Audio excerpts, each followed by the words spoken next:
गाली गलौज episode JP भाई जानकी न्यूज पर लाइव रात के 8 बजे लऽ कऽ आबि रहल छथि। तऽ अहाँ सब बेसी से बेसी संख्या में आओ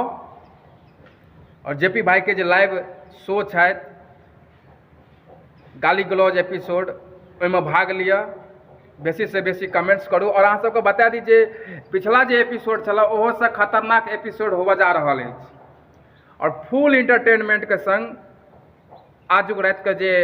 एपिसोड अछि गाली गलौज एपिसोड ओहिमे बड्ड मजा आबे वाला अछि और बड्ड अभद्र टिप्पणी कयल जेतै ओहिमे और फुल इंटरटेनमेंट कयल जायत अहाँ सबके बीच। ताहि दुआरे अहाँ सब गाली गलौज एपिसोड में आबू बेसी से बेसी संख्या में और गाली गलौज एपिसोड के जहिना अहाँ सब पिछला हफ्ता दुलार प्यार आशीर्वाद देने छलिए तहिना चाहब जे फेर इहो हफ्ता आजुक रात 8 बजे से शुरू होबऽ जा रहल अछि गाली गलौज एपिसोड, जाहिमे कि